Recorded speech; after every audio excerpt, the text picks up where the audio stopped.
दरभंगा तारांकन जन स्वराज पार्टी की दरभंगा जिला इकाई ने आज एक प्रेस कॉन्फ्रेंस का आयोजन किया। पार्टी ने बिहार में जातीय जनगणना और भूमि सर्वे को लेकर नीतीश सरकार से कई सारे सवाल पूछे और इन मुद्दों पर जवाब नहीं मिलने की स्थिति में आंदोलन करने का भी ऐलान किया।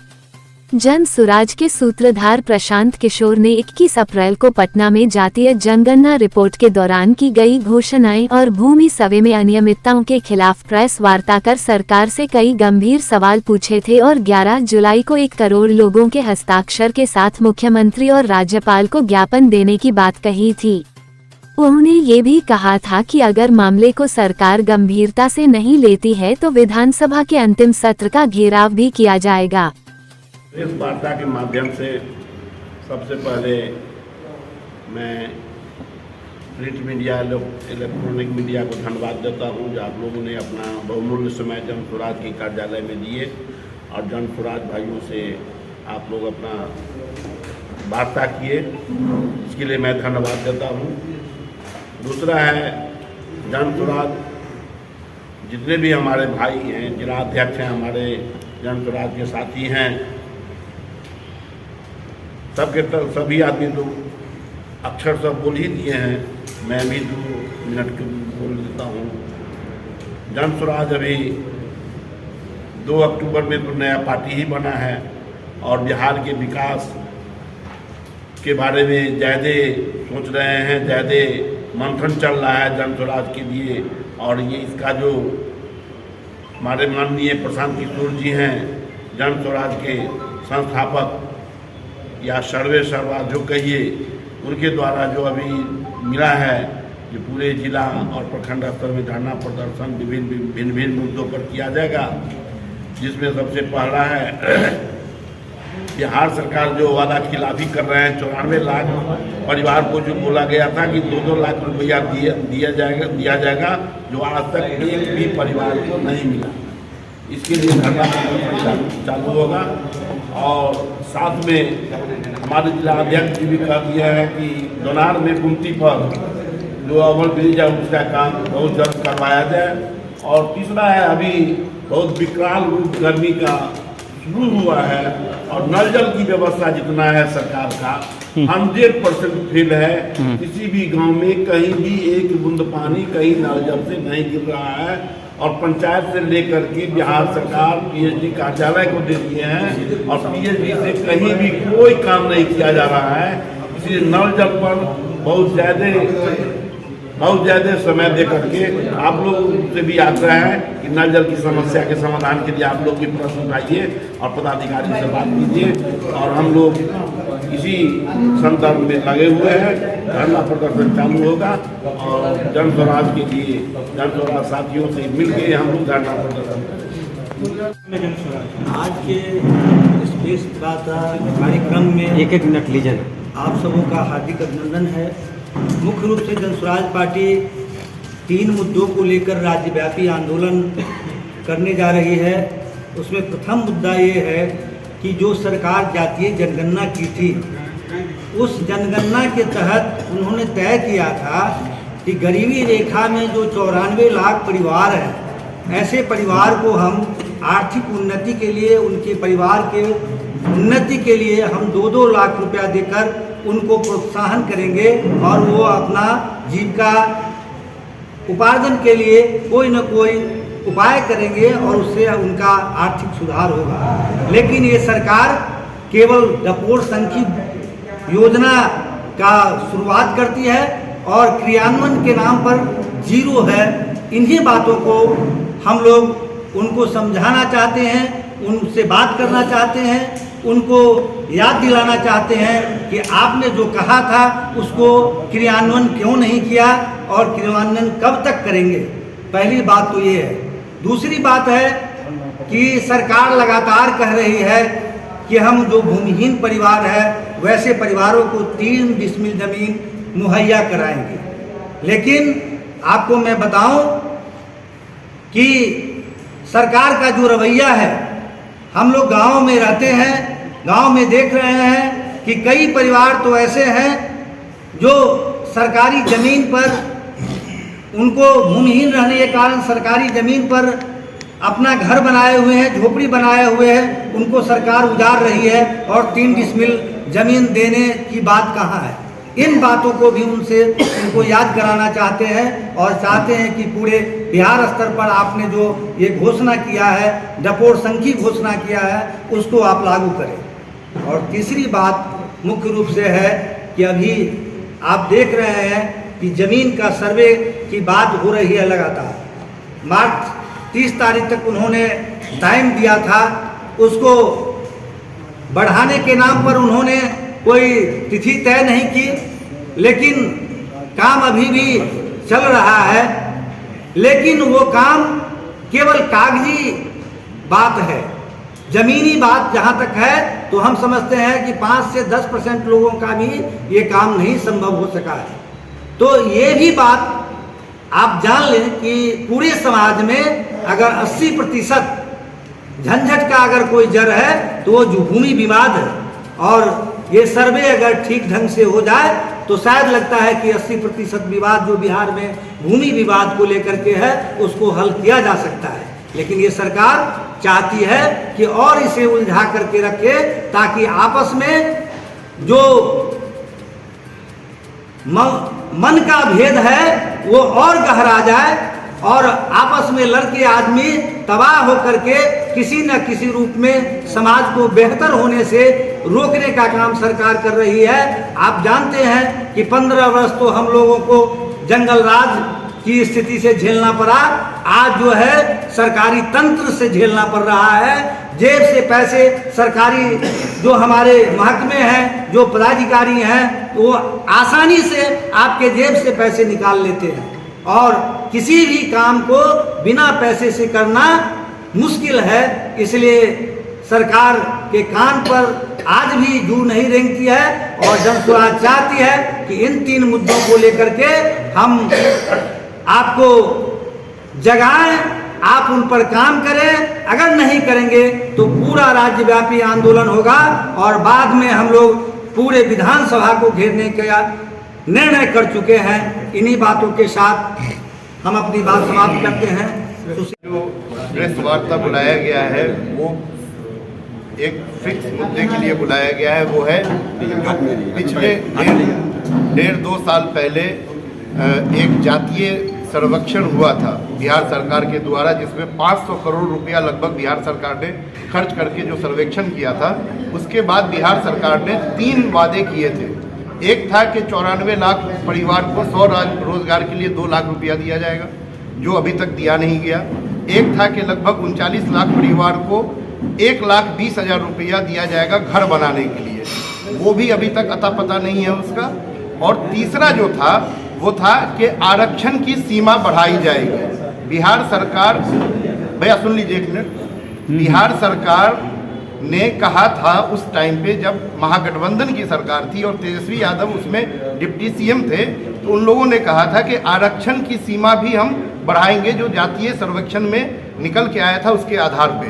तो हम लोग जानना चाहते हैं कि बिहार सरकार ने क्या आरक्षण की सीमा बढ़ाने के लिए केंद्र सरकार से अपील की है, और अगर की है तो ये जो डबल इंजन की सरकार है, एनडीए की सरकार है, वो केंद्र सरकार ने उस पर अभी तक क्या कदम उठाए हैं। और हम ये सवाल leader of opposition Tejashwi Yadav से भी पूछना चाहते हैं कि जब आपने ये कहा था कि आरक्षण की सीमा बढ़ाई जाएंगी, तब आप डिप्टी सीएम थे और आज आप लीडर ऑफ अपोजिशन हैं, तो आपने क्या ये मुद्दा विधानसभा में फिर से उठाया कि आरक्षण की सीमा बढ़ाने का क्या हुआ? ये बहुत अहम मुद्दा है, या ये सिर्फ जातीय उन्माद फैलाने के लिए, समाज को जाति में बांटने के लिए किया गया था और उसका लोकसभा में फायदा उठाने के लिए किया गया था? इसी मुद्दों पे हम लोगों ने आज ये प्रेस कॉन्फ्रेंस किया है। बहुत बहुत धन्यवाद। उनसे हस्ताक्षर कराएगा। जब 1 करोड़ 11 जुलाई तक हमारी संख्या हस्ताक्षर की हो जाएगी तो हम राज्यपाल से मिलकर के उनको ज्ञापन सौंपेंगे, और जब ज्ञापन से भी कुछ बात नहीं बनी तो चुनाव के अंतिम जो विधानसभा सत्र होगा उसका हम पूरा जनसुराजी विधानसभा का घेराव करेंगे। सज्जनों, ये बात सुनकर के आपको हैरत होगी कि कभी भी बिहार सरकार ने अपने वादा पर कामयाब नहीं हो सका है। और जब जब भी उन्होंने वादा किया तब तब उन्होंने ये कहा कि आज भूमि सर्वे में क्या हो रहा है, एक सीओ का ट्रांसफर 25 लाख से लेकर के और 5 लाख से शुरू होता है। काहे सीओ कहता है कि हमको इस तरह का ब्लॉक दीजिए जिसमें ज़्यादा लोग हैं और ज़्यादा सर्वे का काम हो रहा है, इसलिए कि वहाँ लूट हो रही है, वो जनता को लूट रहे हैं। और इस तरह के जो अराजकता है इसको जन स्वराज बर्दाश्त करने नहीं जा रही है, यह आंदोलन के मूड में है। और हम निश्चित तौर पर 11 मई से 11 जुलाई तक हम अपने काम को करेंगे और हम गवर्नर के पास जाएंगे, विधानसभा घेरेंगे। आज सबसे पहले जन स्वराज पार्टी जिला कार्यालय दरभंगा में आप सभी इलेक्ट्रॉनिक चैनल, प्रिंट मीडिया एवं जन स्वराज के सम्मानित पदाधिकारियों को जन स्वराज परिवार दरभंगा के प्रेस कॉन्फ्रेंस के अवसर पर हार्दिक अभिनंदन। मान्यवर, मैं आपको जानकारी कर दूं कि विगत 2.5 साल से जन स्वराज बिहार के एक एक कस्बे में, एक एक गली में जाकर जन स्वराज के अभियान के बारे में हमारे जन स्वराज के सभी साथी मिलकर के जागरूकता फैला रहे हैं। 2 अक्टूबर 2024 को विधिवत रूप में जन स्वराज एक पार्टी के रूप में तब्दील हो गया। पार्टी में तब्दील होने के बाद हमारे इस जन स्वराज के सूत्रधार माननीय प्रशांत किशोर जी, जिनकी अगुवाई में आज जन स्वराज बिहार में आगे बढ़ रही है, उनका एक उद्देश्य बना कि आज 40 वर्षों से बिहार बदहाल व्यवस्था में जी रहा है। भ्रष्टाचार चरम सीमा पर पहुंचा हुआ है। बेरोजगारी इतना विकराल रूप धारण कर लिया है, उस बेरोजगारी के चलते आपराधिक तत्व की काफी बढ़ोतरी हो रही है। शराब के नाम पर नंगा लूट खसोट हो रहा है। शराब माफिया की संख्या इतनी ज्यादा अधिक हो गया है जो वह कोई भी निर्णय उस शराब माफियों के द्वारा हो रहा है। उस शराब माफिया के अंतर्गत वैसे गरीब निरीह युवा लड़के जिसके पास बेरोजगारी है, वह पैसे के लालच में उस भ्रष्टाचारी शराब माफिया के चंगुल में आकर के वो होम डिलीवरी शराब का करते हैं और वह पुलिस प्रशासन का शिकार बन जाते हैं। और वैसे आज के डेट में बिहार के जेलों में यदि बंद है तो 90% वैसे गरीब तबके के लोग हैं जिसके पास बेरोजगारी थे और वह शराब के चक्कर में फंसे हुए। इन सभी तमाम मुद्दों लेकर के हमारी शिक्षा व्यवस्था चौपट हो चुकी है। सरकार हजारों हजार लाखों लाख शिक्षकों की नियुक्ति कर दिए हैं, नियुक्ति तो कर दिए हैं, लेकिन वास्तव में कैसे बेहतर पढ़ाई होगा, बेहतर कैसे शिक्षा होगा, उन्हें वैसे शिक्षकों पर गलत रूप में दबाव दिया जाता है। वो कहते हैं कि 9 बजे पहुंचिए और अभी गर्मी का समय है, लेकिन उस जाड़े का समय का दिन आप याद करेंगे जिस समय में 4 बजे अंधेरा हो जाता है और वहां पर 5 बजे डिपार्चर का टीचर का समय रखा गया है। 50% महिलाएं सर्विस करती है और यहाँ से 50 किलोमीटर 100 किलोमीटर दूर वह सर्विस करने जाती है। उनके पास भी परिवार है और वह सुरक्षा के नाम पर वह भगवान के भरोसे आशा कर लेते हैं और वैसे महिलाएं आते हैं। तो निश्चित रूप में अगर उनकी अंतरात्मा एक अच्छी शिक्षा के लिए नहीं होगा तो कभी भी ईमानदारी के साथ वो शिक्षा नहीं दे सकते हैं और उसका परिणाम है कि आज शिक्षा व्यवस्था चौपट हो चुकी है। आज सरकार कागज पर स्वास्थ्य के नाम पर कई लंबे लंबे हॉस्पिटल का निर्माण करते हैं, कहते हैं कि ये करेंगे, ये सुविधा देंगे, लेकिन आज आप जाकर के देख लीजिए कि सरकारी हॉस्पिटल में कितनी संख्या है, वैसे लोग उसमें है जो भगवान के भरोसे है। नहीं तो आज के डेट में वही डॉक्टर जब अपना क्लिनिक पर जाते हैं तो 4-4 दिन का उनका नंबर लगता है। इन तमाम बिंदु पर जब जन स्वराज के सूत्रधार प्रशांत किशोर ने देखा तब लगा कि जब मैं रणनीतिकार के रूप में भारत के कई राज्यों में काम किया हूँ तो क्यों नहीं मैं बिहार की बदहाल व्यवस्था को दूर करने के लिए संकल्प लूँ और बिहार के जनता के एक एक जगह पर जाकर के उनके संकल्प लिया और 2025 विधानसभा मिशन की बेहतर तैयारी के लिए संकल्पित है और उन्हें बिहार की 60% जनता पर भरोसा है जो न किसी धर्म पर, न किसी जात पर, न मुर्गा मांस खा करके या किसी के प्रलोभन दे करके वह वोट नहीं करेंगे। वह जनस्वराज के अभियान को, जनस्वराज के थीम को दे करके वोट करेंगे। और जनस्वराज को आशा और विश्वास है कि 2025 निश्चित रूप में जनस्वराज का होगा। जनस्वराज की सरकार आएगी और जो वादा जनस्वराज किए है उस वादा को पूरा करेंगे। उसी के तहत जनस्वराज पार्टी बिहार के द्वारा 3 राज्यव्यापी मुद्दे पर आज पूरे बिहार के प्रत्येक जिला मुख्यालय में 27 अप्रैल को प्रेस कॉन्फ्रेंस करके आम आवाम में यह संदेश देना चाहता है कि जो हमारा 3 आवश्यक मुद्दा है, जो हमारा बिहार सरकार सत्तासीन है, जो एनडीए की सरकार है, उन्होंने वादा किया था बिहार सरकार ने 2006 ईस्वी में 2006 में उसमें बिहार दलित विकास मिशन की स्थापना किया था और उसमें कहा गया था कि मैं प्रत्येक महादलित परिवारों को 3 डिसमल जमीन में मुहैया करवाऊंगा।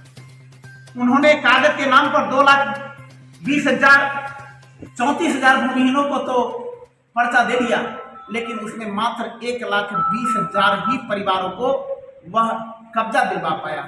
शेष को कब्जा दिलाने का क्या कारण बना, उस पर हमारी जनस्वराज पार्टी उस पर श्वेत पत्र जारी करने के लिए आह्वान कर रही है। दूसरा, कई करोड़ रुपया जाति गणना के नाम पर बिहार सरकार और इंडिया गठबंधन के सरकारों ने किया था।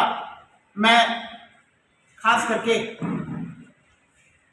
राजद और नीतीश सरकार को शुभकामना देता हूं कि वास्तव में उन्होंने जो जाति गणना किया वो धन्यवाद के पात्र हैं, लेकिन जाति गणना के नाम पर आपने इतने करोड़ रुपया खर्च किए, लेकिन उसे आप सार्वजनिक आपने जाति गणना करके आपने जो वादा किया था कि जाति गणना में जो 94 लाख परिवार जो बहुत ही गरीब है, जिसके पास जीविका का साधन नहीं है, वैसे परिवार को 2 लाख रुपया दे करके मैं उनके परिवार को उत्थान करवाऊंगा जो स्वरोजगार करेंगे।